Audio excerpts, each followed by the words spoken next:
For centuries, the Vatican has stood as a fortress of faith. But what if I told you it's also a fortress of secrets? Behind its ancient walls, hidden away in its vast archives, are relics that could rewrite history. Cursed coins, forbidden prophecies, lost gospels, even mysteries that may reach beyond Earth. Why are these artifacts kept from public view?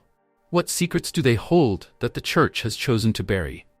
Today, we're going to pull back the curtain and explore the dark corridors of the Vatican, where truth, myth, and legend intertwine. Stay with us as we uncover chilling tales of relics cursed with betrayal, a missing girl whose case still haunts the Vatican, and the prophecies that foretell the end of days. This isn't just history. These are the mysteries that the Vatican hopes you'll never know. If you're ready to dive into the heart of the unknown, hit that subscribe button and turn on notifications, because what we're about to reveal might just change everything you thought you knew. In the hidden depths of the Vatican, far removed from public sight, lies a tome unlike any other. Known as the Codex Gigas, or more ominously, the Devil's Bible, this book has sparked fear, fascination, and relentless curiosity. What is it about this mysterious manuscript that makes it so forbidden, so tightly guarded by Vatican authorities? And why, after centuries, does it still evoke a sense of dread even in the most hardened of historians? The Devil's Bible is a behemoth of a book, weighing over 165 pounds, standing nearly 3 feet tall, and stretching nearly 2 feet wide.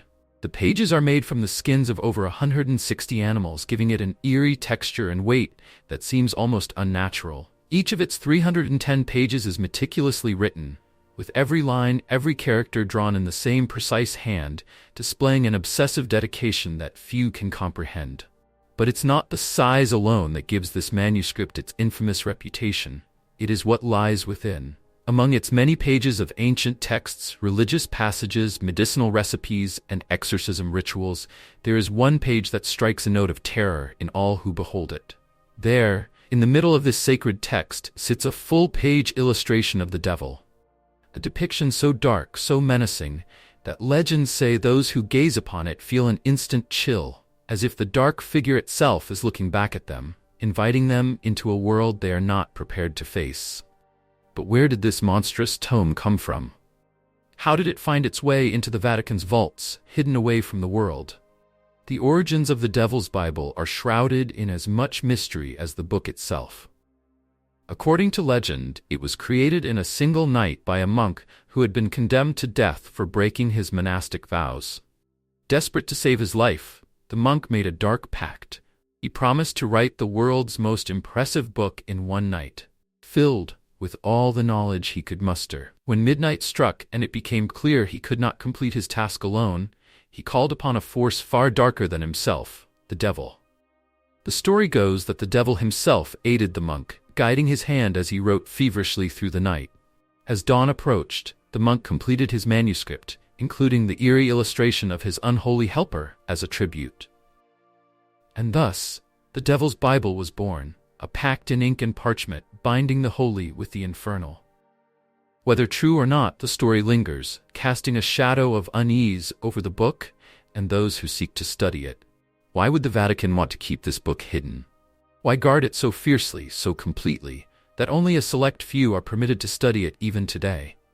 Theories abound, each more unsettling than the last. Some say that the Codex Gigas contains forbidden knowledge, passages that delve into the supernatural and demonic in ways that were never meant for mortal eyes. Others believe it serves as a reminder of the darkness that can enter even the most sacred places, a cautionary tale of what can happen when one's faith falters and desperation takes hold.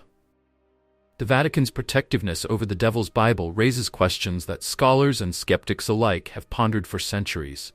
Is it simply a historical artifact, an oddity from a bygone era? Or does it hold secrets so profound, so dangerous, that even the Church itself fears their power? Perhaps we will never know. For now, the Devil's Bible remains locked away, safe from prying eyes, its secrets buried within layers of ink, parchment, and mystery. Yet, as each year passes, more are drawn to it, compelled by a curiosity they can't quite explain.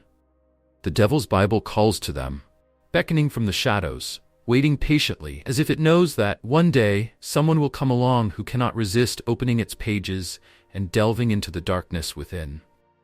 But the Devil's Bible is just the beginning. Deep within the Vatican, there are other secrets, stories of cursed portraits, prophetic visions, and artifacts that, if revealed, could reshape everything we know about faith, history, and the boundaries between the seen and unseen. Hidden away in a quiet corner of the Vatican's extensive art collection, behind layers of locked doors and secluded hallways, hangs a portrait that the public is never permitted to see. To most, it is merely a painting, an unassuming piece of art that captures the likeness of a figure whose identity has been largely erased from history. But to those who know its story, this portrait is anything but ordinary. It is a cursed relic, a reminder of one of the most tumultuous times in the Church's history, a period of division, betrayal, and the rise of an anti-pope. The figure in the painting is that of an antipope, a man who centuries ago declared himself the true pope in defiance of the Church's chosen leader. His existence tore the Church apart, splitting the faithful and sowing discord within the very institution meant to uphold unity. The painting, commissioned during this era of conflict, was meant to immortalize his image, a testament to his defiance. But, as the story goes, the anti-pope was cursed, doomed to a legacy of ruin and obscurity. And, over time, the portrait itself came to be regarded as an object of misfortune. In the years following his downfall, rumors began to circulate about the portrait. Those who laid eyes upon it reportedly felt a strange sense of despair, a heaviness that lingered even after they left its presence. Some claimed to experience nightmares, others a wave of inexplicable sadness that seemed to gnaw at their minds. The curse, they said, had passed from the man to the canvas, imbuing the painting with the very turmoil and darkness that had marked the antipope's reign. As the decades passed, the painting began to deteriorate.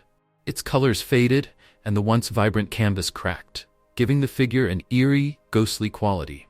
It was as if the portrait itself was decaying, reflecting the disintegration of the anti-pope's influence and legacy. Vatican officials, recognizing the disturbance it caused among those who encountered it, decided to hide it away, placing it in the depths of their vast collection, far from prying eyes. But hiding the painting did little to erase its presence.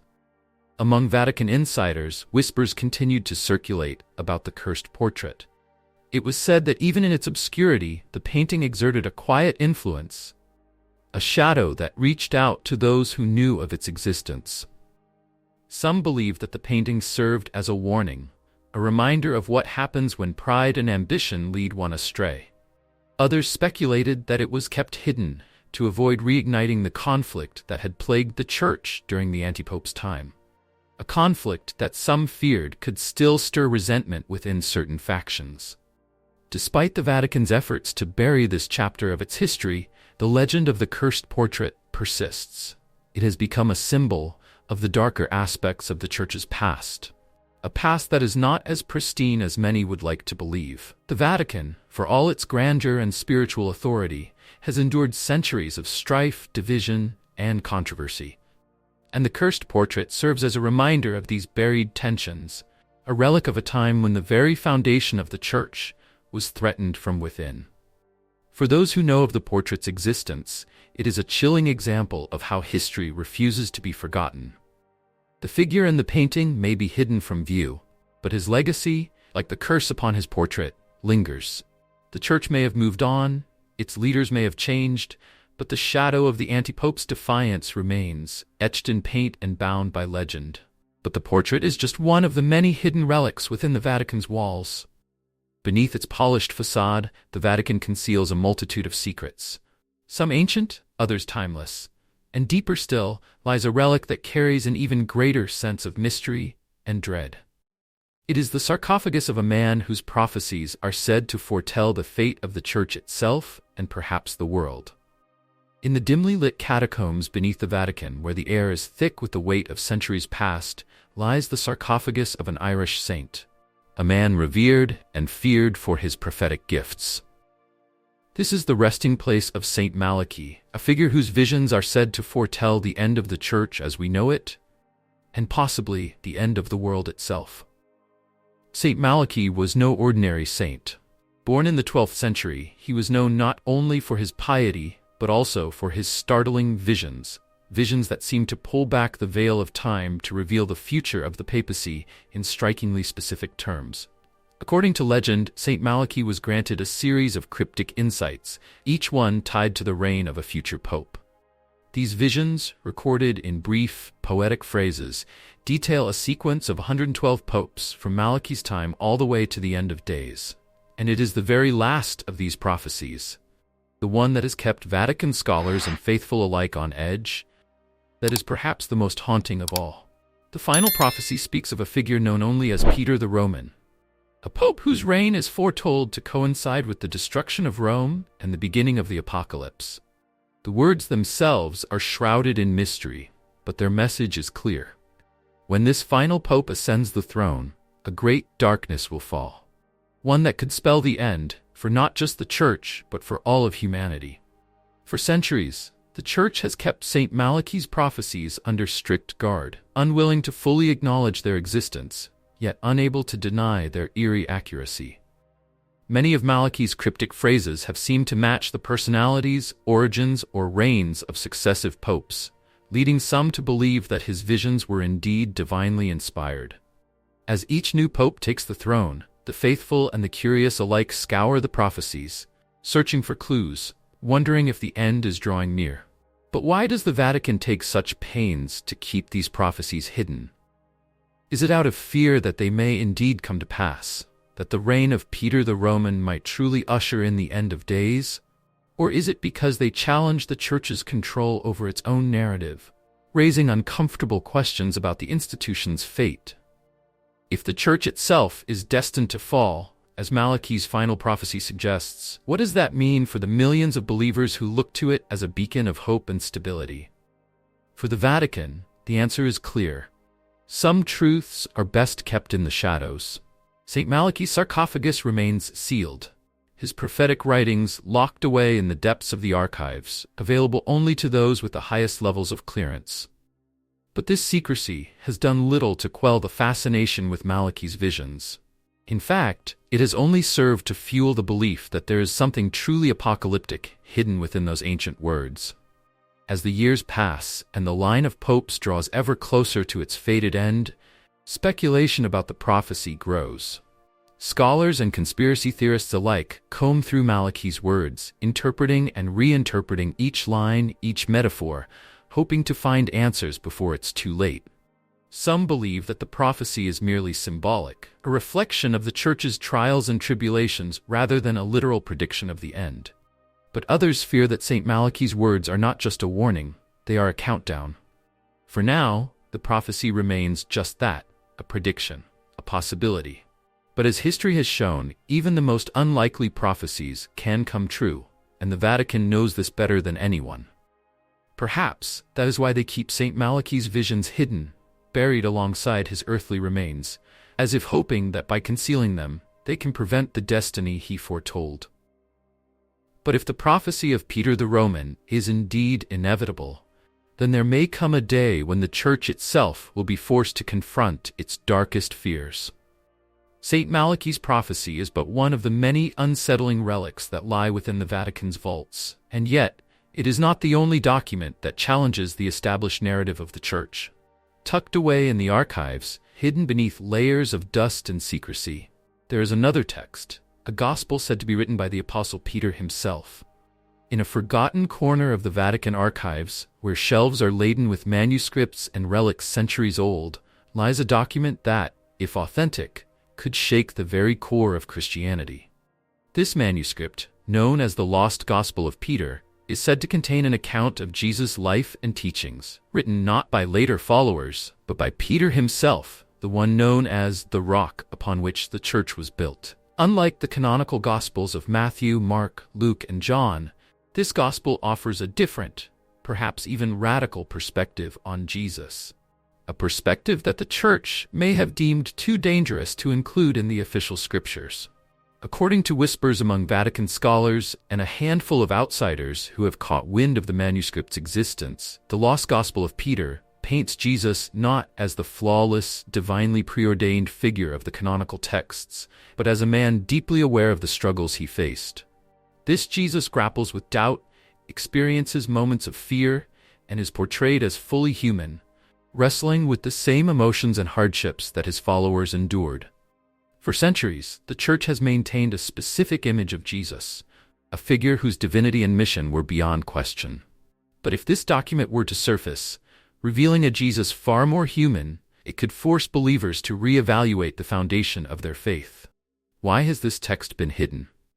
The answer, many speculate, lies in its potential to disrupt the carefully curated narrative that the Church has woven over the centuries. The Lost Gospel of Peter doesn't merely recount events, it challenges doctrines, interpretations, and theological frameworks that have guided Christianity for nearly 2,000 years. It suggests that Jesus may have questioned his path, that he might have faced moments of doubt and personal conflict. Details that could lend depth to his story, but also complicate the image of the unwavering divine leader. For those who have had the rare privilege of examining the manuscript, the implications are staggering. Some scholars believe that, if authenticated, this gospel could reshape Christian theology entirely. It would add dimensions to Jesus' son, character that have been largely omitted from the traditional gospels, offering believers a more relatable, empathetic figure. One who, like them, faced fears and uncertainties. But within the walls of the Vatican, there is an understanding, unspoken yet powerful. Some truths are best left undiscovered. To reveal a Jesus who doubted, who struggled, might be viewed as diminishing his divine role, as casting shadows on a figure that millions hold as infallible. For this reason, the Lost Gospel of Peter remains hidden, sealed away in the deepest reaches of the archives, read only by those few scholars entrusted to keep its secrets. The Church's reluctance to share this gospel with the world raises profound questions. If Jesus' humanity was so clearly depicted by Peter, a first-hand witness, then why has the Church chosen to suppress it? Could it be that the early authorities feared a faith rooted in the vulnerability of a man would not hold the same sway as a faith rooted in an unshakable divine figure? Or is it simply that, in the struggle between historical accuracy and spiritual authority, the Church chose the narrative that would ensure its survival and dominance? To the Vatican, these questions are not easily answered. They touch upon centuries of doctrine, belief, and power. Yet as the story of the Lost Gospel of Peter lingers in the shadows, it beckons to those who seek truth over tradition. Those who yearn to understand Jesus not only as a savior, but as a human who walked among us, feeling the weight of his mission as heavily as any man. But the Lost Gospel of Peter is not the only record in the archives that hints at a reality beyond the established narrative. In the Vatican's vaults lies another collection, a vast trove of documented supernatural events that, for centuries, have left believers and skeptics alike in awe. These records, detailing miracles and paranormal phenomena, reveal a side of the Church that few know, a side that embraces the supernatural, the inexplicable, and perhaps the terrifying. Locked within the Vatican's vast collection of secret documents lies a trove that defies logic, blurring the lines between faith and the supernatural. This collection, known by some as the Paranormal Chronicles, consists of centuries-old records detailing miraculous events, unexplainable phenomena, and encounters with forces beyond the earthly realm.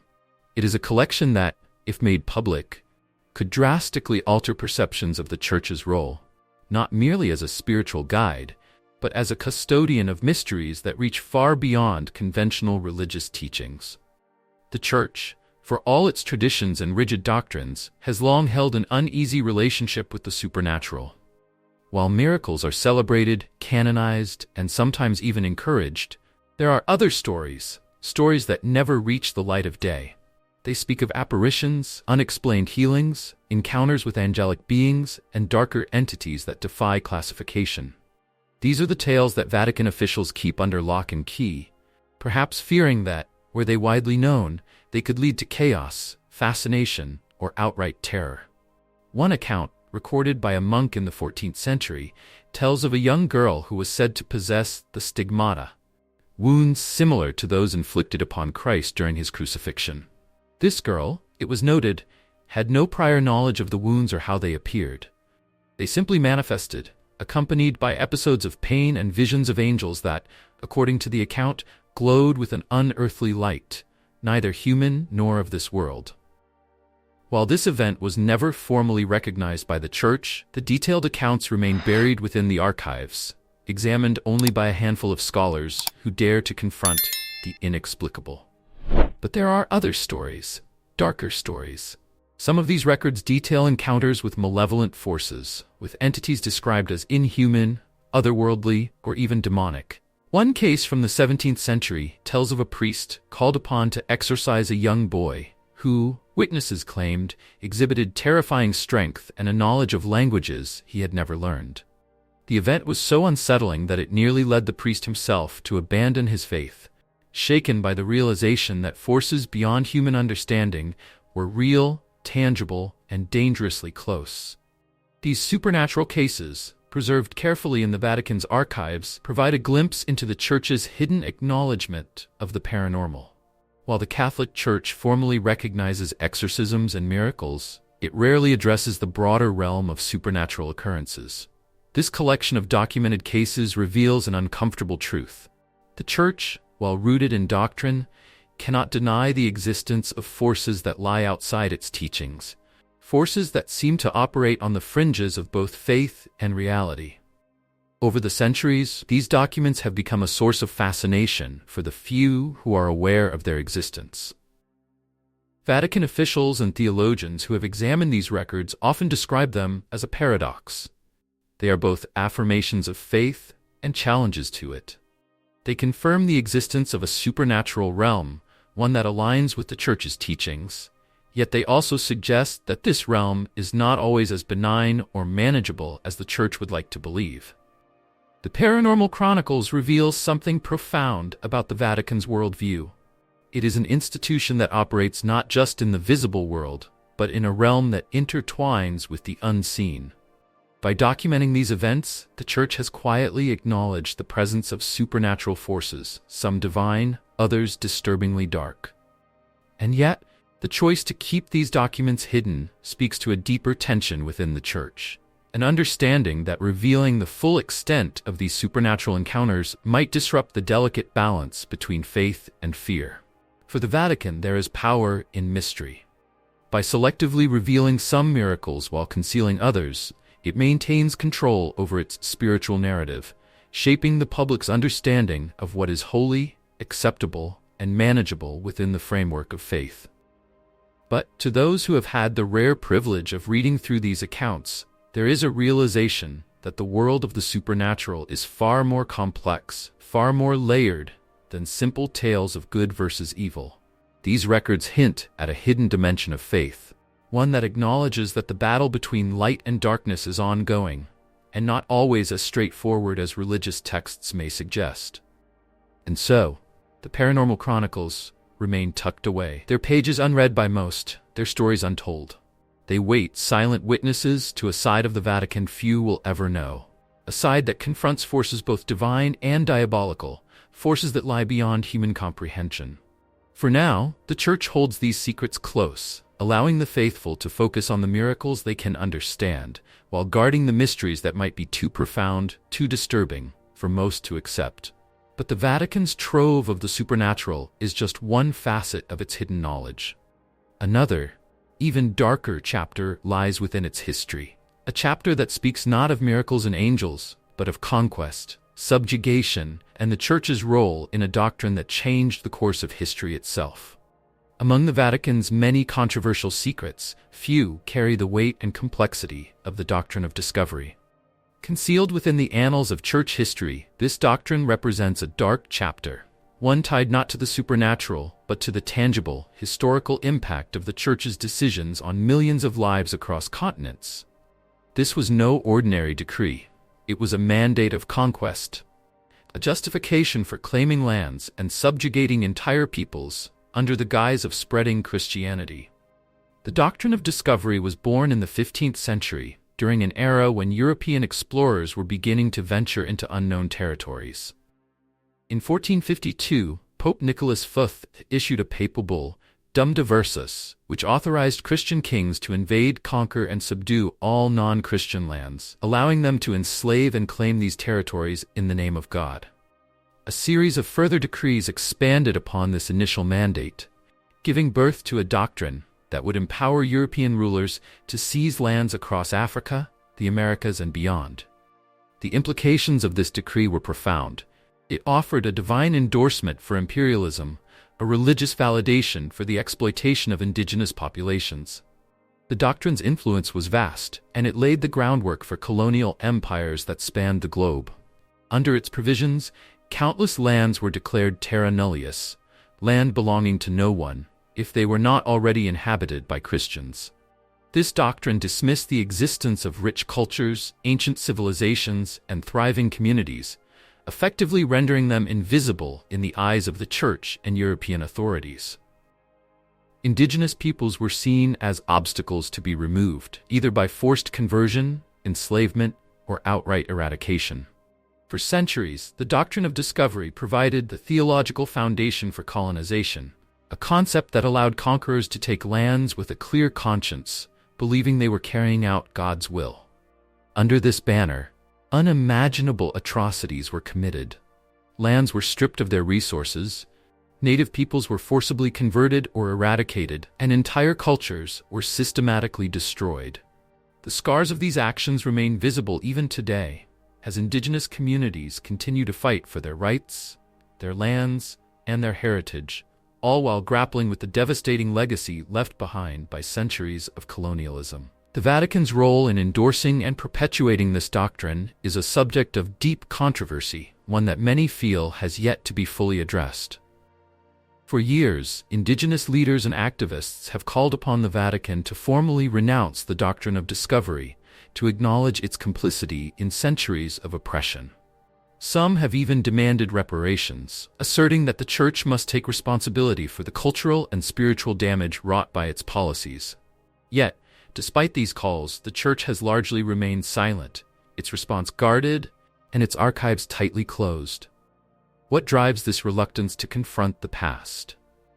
For the Vatican, acknowledging the full impact of the doctrine of discovery would mean reckoning with a history that contradicts its modern role as a moral and spiritual authority. It would mean admitting that the Church, which professes to embody compassion, justice, and mercy, was once a powerful instrument of conquest, an enabler of colonial violence. This painful truth would challenge not only the Church's image but also its spiritual narrative, forcing it to confront a history built not just on faith but also on power and domination. Yet for those who have examined the doctrine's impact, the call for acknowledgement is not about vengeance. It is about healing, about reconciling a painful history so that future generations can move forward with understanding and respect. By refusing to address this dark chapter, the Church risks perpetuating the very divisions it once enforced. The legacy of the doctrine of discovery is not confined to the past. It lives on in the ongoing struggles of indigenous communities, in their fight to reclaim their lands, their traditions, and their identities. The Vatican's archives hold detailed records of this doctrine, of the decisions made, the lands claimed, and the peoples affected. These documents, hidden from public view, tell a story that few outside the Vatican have ever heard. A story of ambition cloaked in righteousness, of conquest masked as conversion. For those who have glimpsed these records, the revelation is sobering. It is a stark reminder of the Church's capacity for both profound good and devastating harm. And yet, the doctrine of discovery is only one facet of the Vatican's involvement with forces both worldly and otherworldly. Beyond the doctrines of conquest and control, another hidden chapter waits to be uncovered. A chapter filled with secret rituals and arcane practices, performed in chambers where few have ever set foot. These rituals, conducted behind closed doors, delve into the supernatural, offering a glimpse into the Vatican's long and complex history with the forces of darkness. This is the realm of exorcisms and forbidden rites, a hidden world where faith collides with the unknown.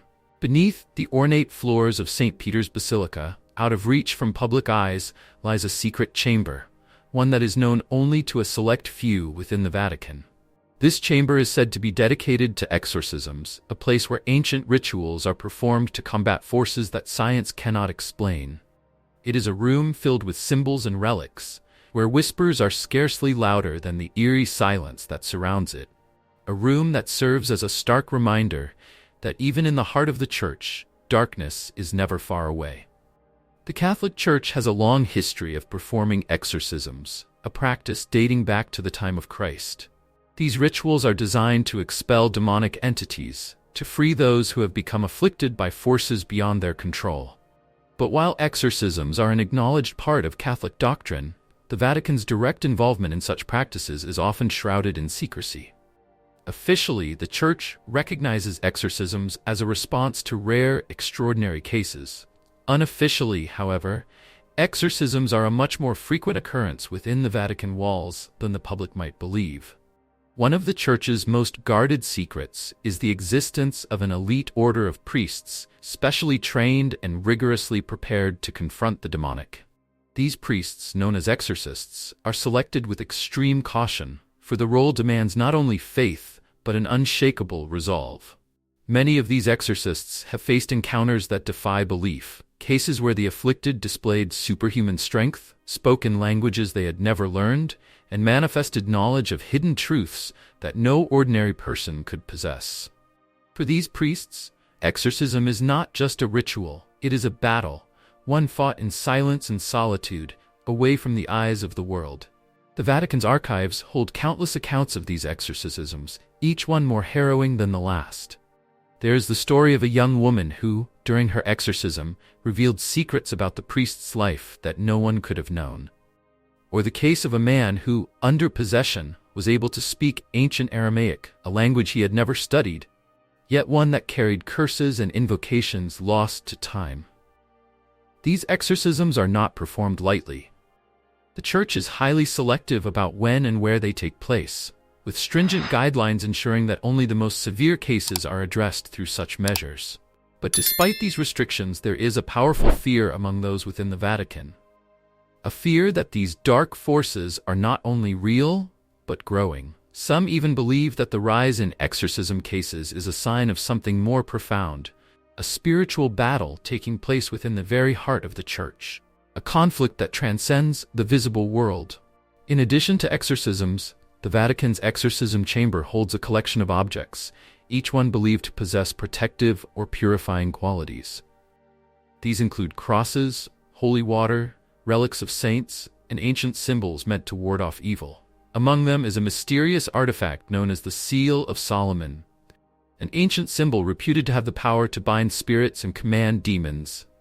Legends suggest that this seal, if wielded correctly, can control dark forces, forcing them to reveal their secrets or even expel them from the earthly realm.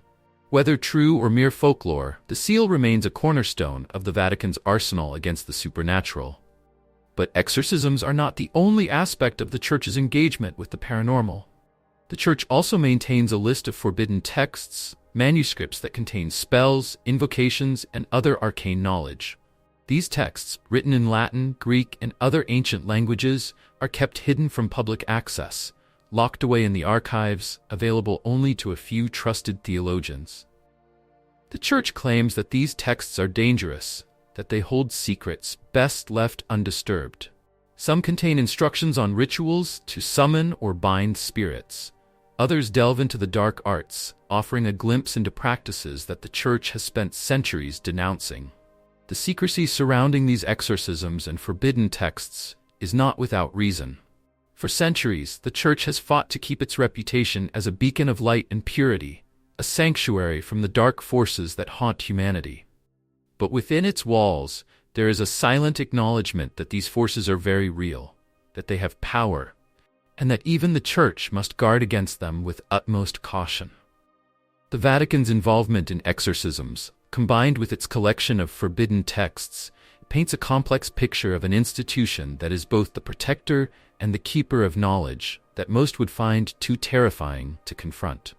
These secrets, preserved within the Vatican's deepest vaults, reveal an institution that understands the duality of faith and fear, that grapples with forces far beyond human understanding, forces that cannot be controlled, only contained. Yet, for all the Church's efforts to keep these secrets hidden, whispers have found their way into the public sphere. Stories of the exorcism chamber, of ancient rituals and forbidden texts continue to circulate, fueling speculation and fascination. But even as the public remains captivated by these tales, the Vatican holds its silence, keeping its knowledge of the supernatural close, unwilling to expose the full extent of its dealings with the unseen. For the Vatican, these exorcisms and the paranormal artifacts hidden within its walls are but one part of a larger story, a story that also includes relics of betrayal, artifacts that serve as a reminder of humanity's darkest impulses. And there is perhaps no relic more infamous in this regard than the cursed coins of Judas, said to bring misfortune and torment to all who come in contact with them. Within the secure confines of the Vatican's most guarded vaults, tucked away from prying eyes, lies an object so infamous that few dare even to speak of it aloud. This relic, known simply as the coins of Judas, carries a dark legacy that stretches back to the very beginning of Christianity. These coins, 30 pieces of silver, are said to be the same payment that Judas Iscariot received for betraying Jesus, setting in motion the events that would lead to the crucifixion. Legends surrounding these coins are as old as the betrayal itself. The story goes that, after Judas hanged himself in despair, the silver coins he had earned were scattered, carrying with them a curse that would endure through the ages. According to ancient lore, anyone who possesses these coins will be doomed to a life of misfortune, suffering, and despair. Over the centuries, many have claimed to hold the cursed silver, only to meet tragic ends soon after. Some say that the coins burn with an unearthly heat when held, as if cursed by Judas's eternal guilt. Others claim that the coins are marked with faint, whispering voices, echoes of betrayal that can be heard only in the dead of night. It is said that, to contain the curse, the Vatican gathered these coins over centuries, tracking down each piece through secret agents and intermediaries. Some even believe that early Vatican officials used church funds to retrieve the coins, fearing the ruin they could bring upon the world if left in the hands of the unwary. Once the coins were collected, they were locked away, hidden from all but the highest authorities within the Church. But even within the Vatican, the coins have been a source of fear, an unsettling presence that seems to cast a shadow wherever they are stored. Accounts from Vatican officials describe eerie occurrences surrounding the coins. Some have reported inexplicable feelings of dread when entering the vault where the coins are kept, as though an unseen force were pressing down on them, warning them away. Others have claimed to hear soft whispers in empty rooms, or to feel a chilling presence whenever they pass near the vault. In one particularly chilling account, a guard assigned to watch over the vault reported seeing shadowy figures in the corners of his vision, figures that would vanish whenever he turned to face them directly. He later resigned, refusing to return to the vault, claiming that the coins were haunted by the spirit of betrayal itself. The Vatican's refusal to destroy the coins is a mystery in itself. Some believe that the Church considers these relics too valuable to discard, seeing them as powerful symbols of sin and redemption. Others suggest that the coins cannot be destroyed, that they bear a supernatural resilience tied to the dark deed they represent. Still, others believe that the Church fears what might happen if the curse were unleashed, should the coins be disturbed or desecrated. The mystery of the coins of Judas has captivated scholars and believers alike. For some, these coins are a grim reminder of the consequences of betrayal and the price of forsaking one's faith. To others, they are a symbol of the supernatural forces that the Vatican guards but does not fully understand. And to a few, they are simply another relic, a macabre curiosity among many within the Vatican's vaults.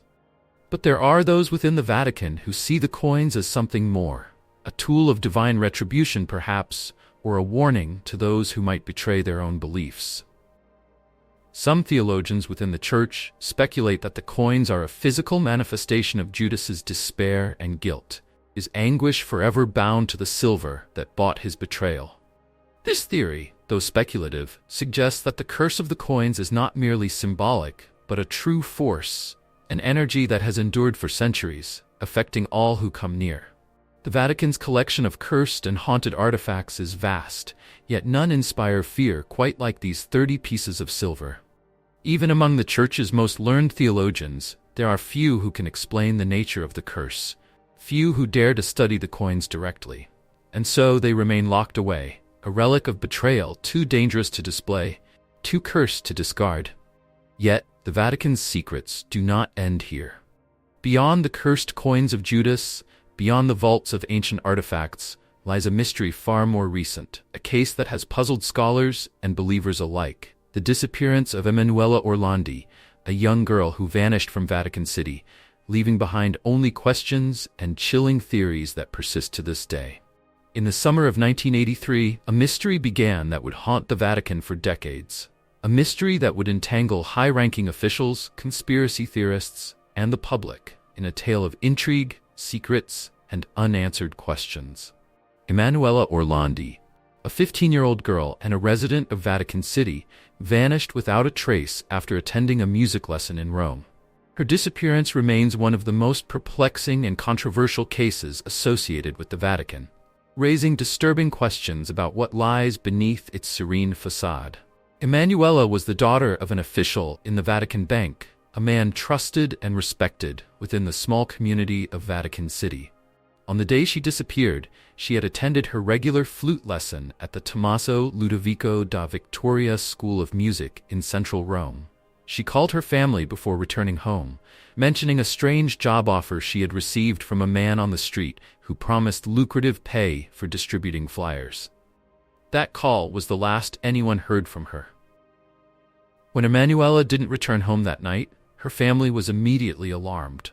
They reached out to friends, classmates, and local authorities, hoping she had simply lost track of time or met with a minor mishap. But as the hours turned into days, the truth began to sink in.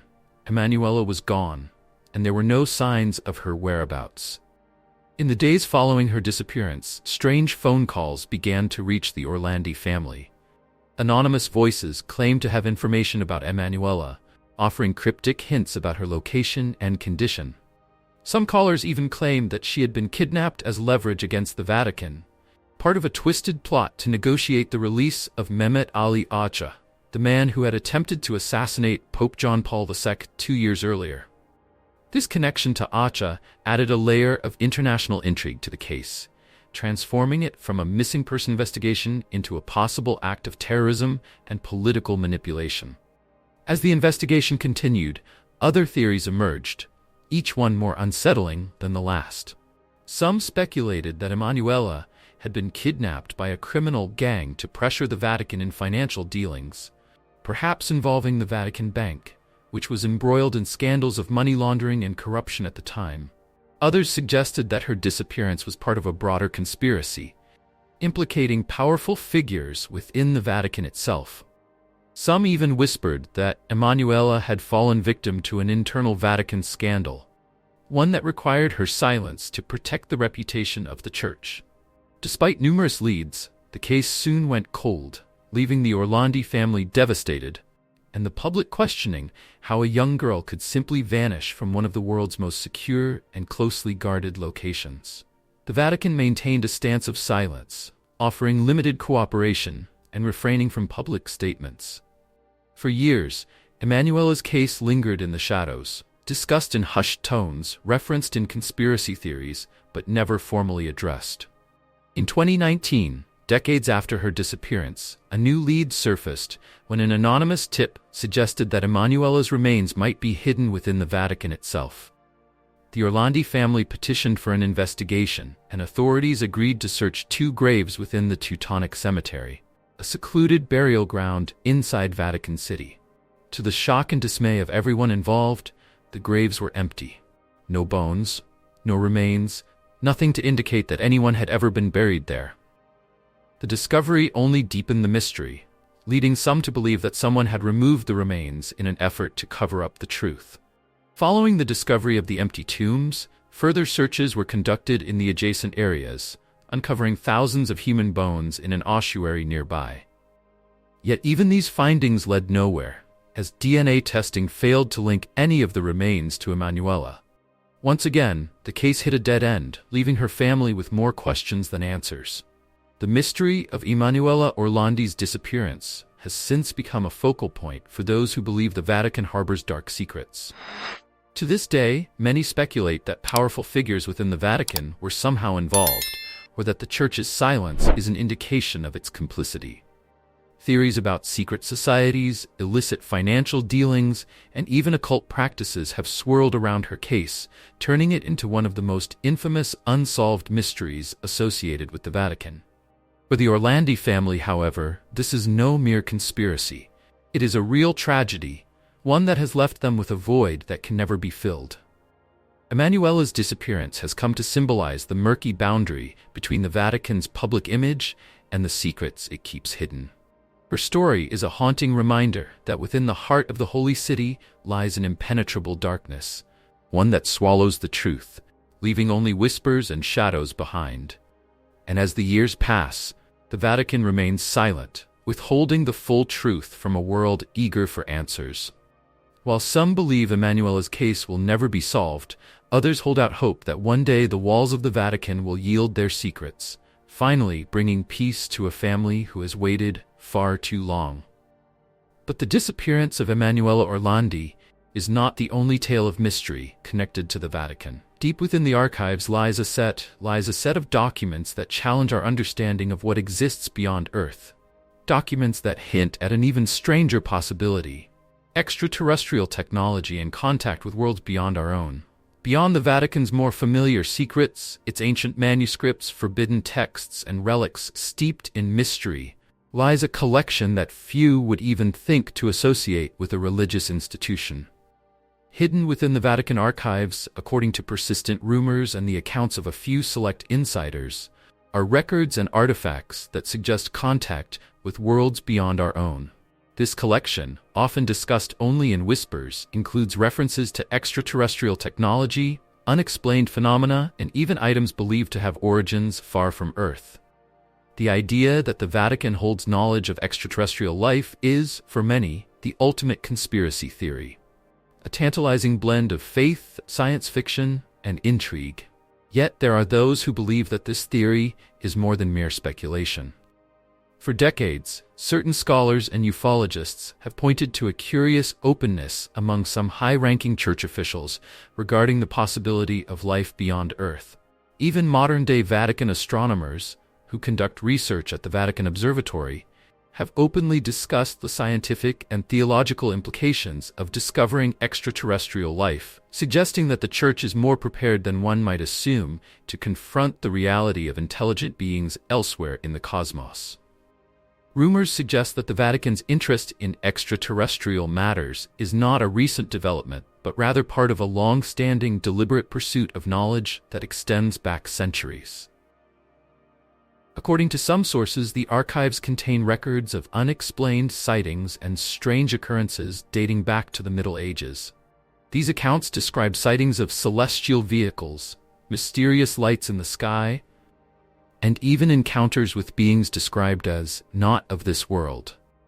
Some of these records were written by respected church figures, monks, priests, and bishops, who documented these phenomena with the same meticulous care as any other holy manuscript. Their accounts, preserved in ancient Latin, suggest that the Vatican has been aware of inexplicable phenomena for centuries, perhaps even longer than any other institution. But the rumors go further, claiming that the Vatican possesses not only written accounts, but actual physical artifacts linked to extraterrestrial technology. Some believe that hidden in the depths of the archives are objects that defy human understanding, relics believed to come from other worlds. These items are said to include fragments of unknown metals, texts inscribed with symbols that do not correspond to any known language, and even mechanical devices that, despite their age, exhibit technological sophistication beyond anything of the era in which they were found.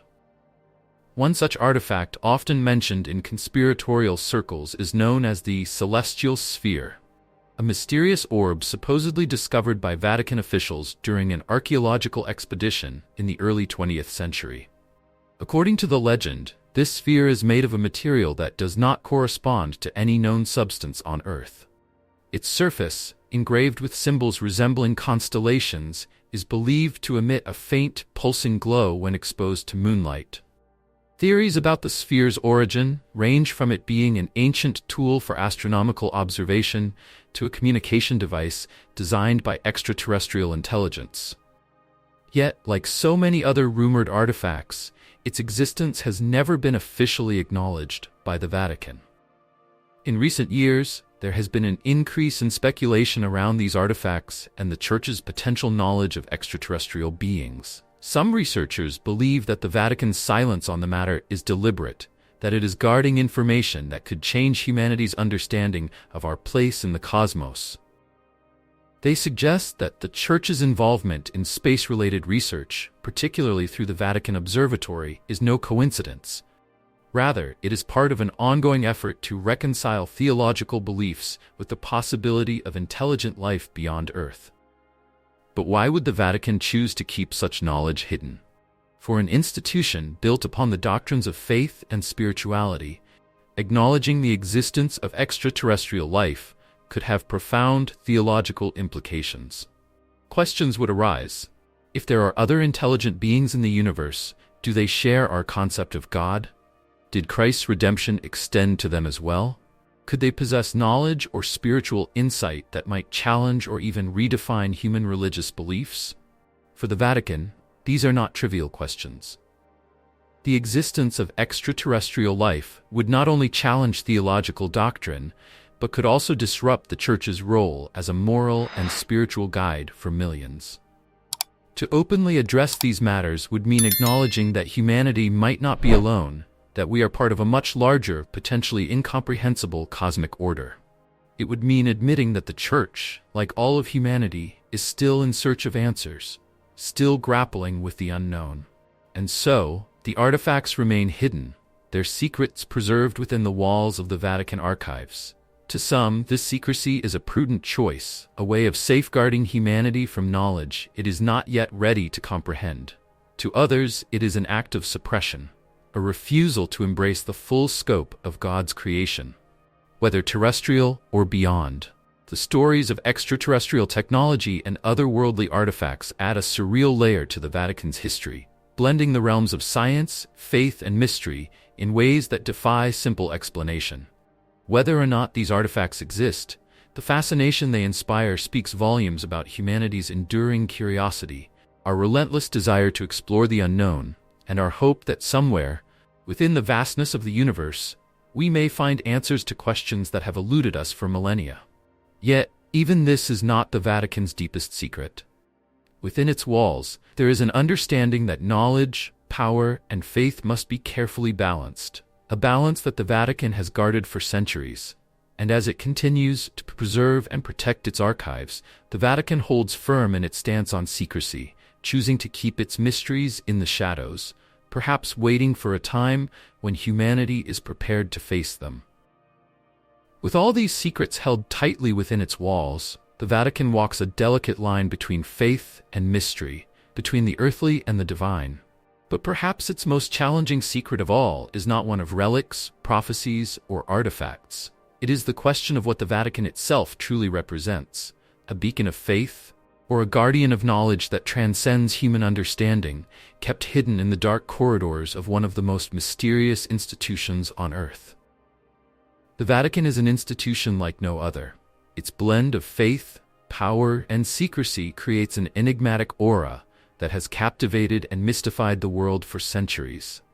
Within its archives lie treasures, mysteries, and artifacts that could rewrite history, challenge beliefs, and disrupt the carefully constructed narratives of humanity. Yet, despite this wealth of knowledge, the Vatican maintains an unwavering commitment to secrecy, a tradition rooted in centuries of protecting sacred doctrines, managing political influence, and safeguarding faith. This balance between what is known and what is hidden forms the core of the Vatican's power. For the Church, secrecy is more than a method of control. It is a calculated decision to preserve stability. Since its inception, the Vatican has served not only as a religious institution, but as a sovereign state with its own political agendas, diplomatic relations, and responsibilities. In the past, knowledge was power. and the Church wielded it to secure influence over kingdoms, maintain control over theological interpretations, and prevent the spread of information it deemed dangerous. This need for control extended beyond the political to the spiritual. By carefully curating its public image and selectively releasing certain narratives, the Vatican has shaped the spiritual understanding of millions across centuries. To the faithful, the Vatican represents an unassailable source of divine wisdom, a place where the deepest mysteries of existence are explored and understood. It is a fortress of tradition, a beacon of stability in an ever-changing world. But to those who look closer, who question and probe, the Vatican is something far more complex. It is a guardian of secrets, an institution that walks a thin line between sharing its wisdom and withholding knowledge deemed too powerful, too unsettling, for the world to see. Over the years, calls for greater transparency have grown louder. Scholars, historians, and ordinary believers have questioned the necessity of such intense secrecy, arguing that the Church should embrace the modern world's demand for openness and accountability. They contend that if the Vatican truly seeks to guide humanity, it should trust the faithful to grapple with the complexities of its past and the mysteries it holds. In this view, transparency is not a threat to faith but a means of strengthening it, allowing believers to confront the truths of history rather than adhering to sanitized narratives. But for every call for openness, there is a counter-argument rooted in the belief that some knowledge is dangerous, that humanity is not prepared to confront the weight of the Vatican's secrets. Proponents of secrecy argue that the Church's role is not to satisfy curiosity, but to guide humanity's spiritual journey, a journey that can be undermined by doubt, fear, or misunderstanding. They believe that by preserving certain mysteries, the Vatican is protecting the faith and safeguarding spiritual truths that may be too profound, too challenging for most to comprehend. This tension between transparency and secrecy reflects a deeper question about the Church's role in the modern world.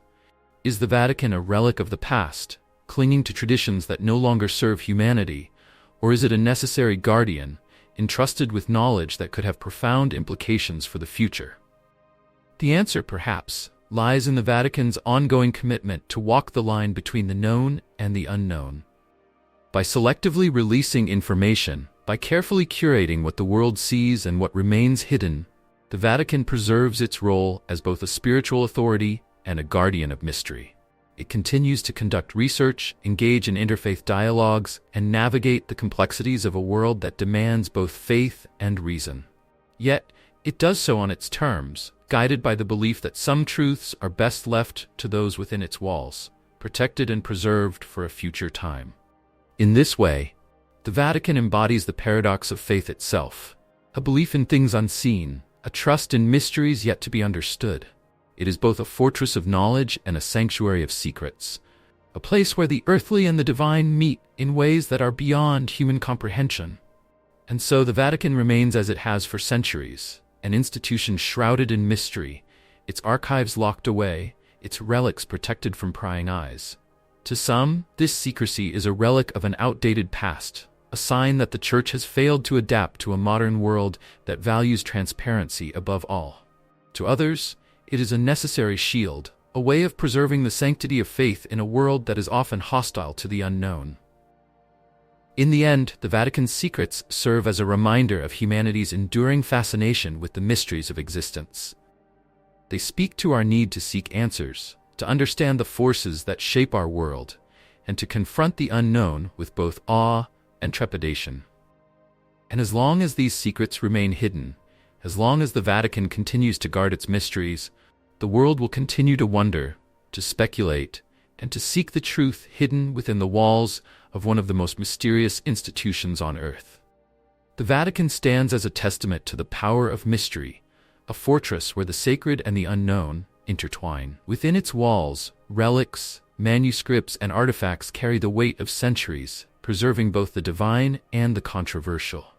Each chapter of its history is marked by a blend of faith, secrecy, and the delicate balance of what to reveal and what to conceal.